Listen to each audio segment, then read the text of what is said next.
Hello, Matthew Bell with InsurancePrescription.com, and today I just wanted to run through 10 quick questions that can help you to decide what retirement account is right for you. Question number one is, how old are you? Your age is going to play into any discussion of what retirement vehicle is right for you.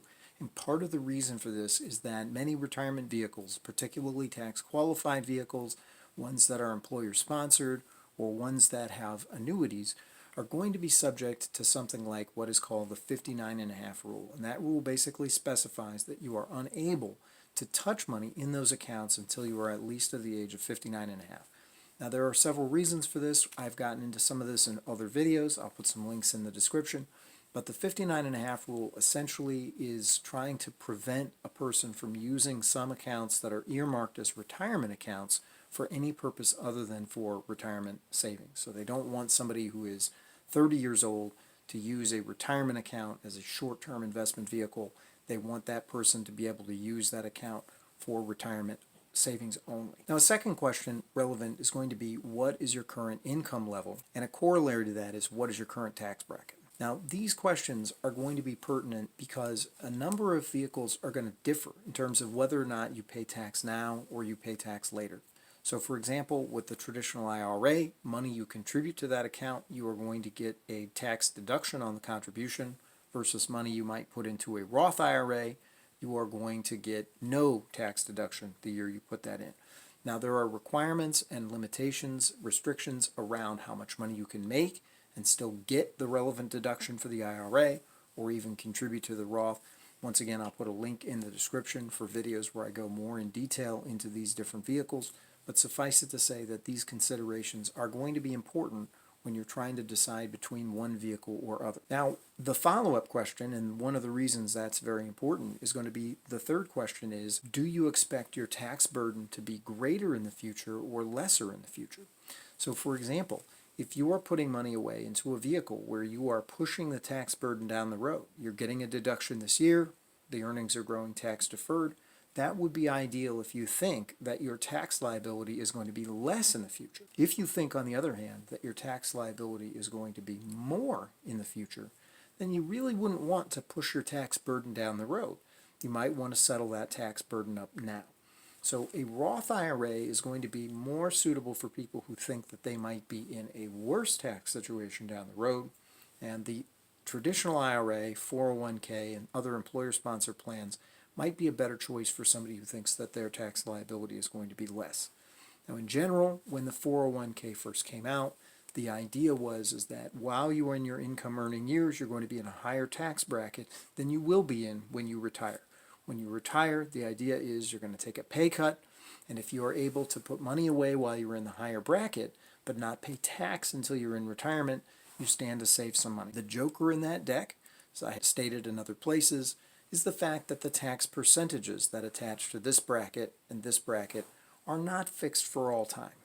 They may be liable to change. Congress changes them periodically. The tax rates, the tax percentages have changed over time.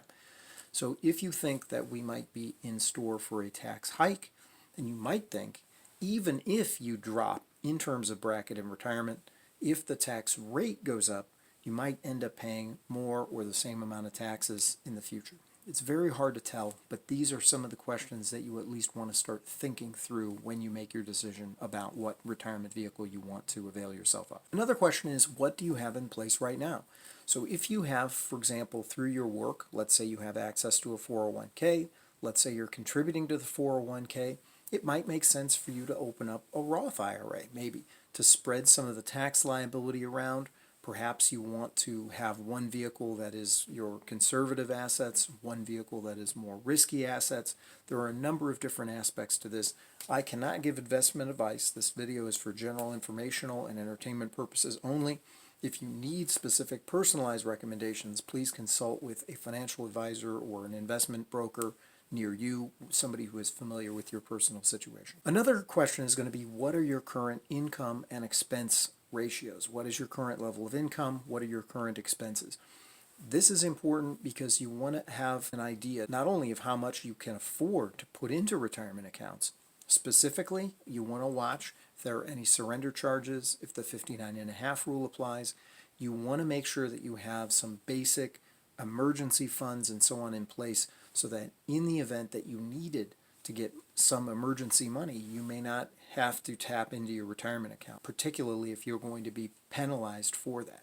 So your income and expense ratios are going to sort of help you to understand how much money you can afford to place into your retirement account. Now, at the same time, if you get to a point where you think you cannot afford to contribute at all, you may want to budget a little bit better. You might want to revisit your income and expense numbers, track your expenses, and see if there are things that you are able to cut, because funding your retirement savings is a really non-negotiable if you want to be able to retire at all.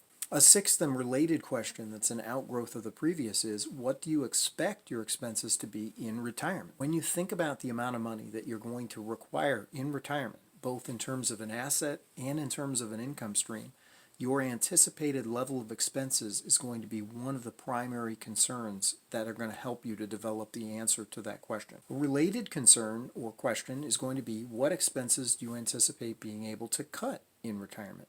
So some expenses in retirement may go up. For example, health care is going to get more expensive as you age, as you cut ties with your primary job, with your daytime job, with your benefit package. You may discover that you're going to end up having to pay more of your medical costs on your own. There may be long-term care costs that are factored in. On the other hand, sometimes life insurance policies can be structured in such a way that you can pay all the premiums during your working years, so that expense might drop away. Perhaps you are paying off your mortgage and you expect your mortgage payment to drop away. Perhaps you've paid off your vehicles and you expect vehicle payments to drop away.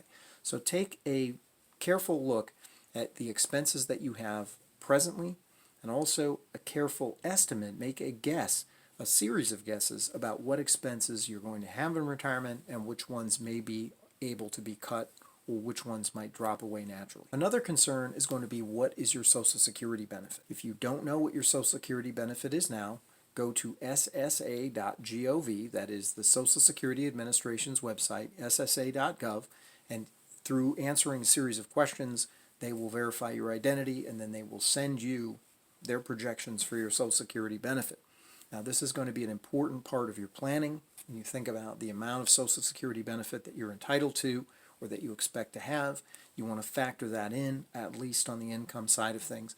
You're going to have to make several decisions about when to elect benefits, whether to elect them early, at normal or full retirement age, or possibly even wait until the age of 70 in order to try to maximize that benefit. A corollary question to that is, to what extent do you want to count on your Social Security benefit? Without getting political or getting too in-depth into this question, there are people who have grave concerns about the solvency of the Social Security system. Some people prefer to leave Social Security out entirely of their planning for retirement. Some people rely heavily on it, whether by choice or by necessity, and what you want to do is get a fix on how much that benefit is worth to you and how much emphasis or pressure you want to place on that in your planning. In other words, can you plan around it? Can you assume that that benefit will be completely gone? Would you still be okay? And that might change your trajectory. It might change the decisions that you make in terms of how aggressive you want to be or how much you want to fund towards your retirement in one vehicle or other. An outgrowth of the Social Security question is going to be the question of, do you have some sort of alternative income stream? So for instance, for some people, they may still have an employer pension. This is getting rarer and rarer. Some people might have income from rental properties, from royalties, from dividend-paying stocks.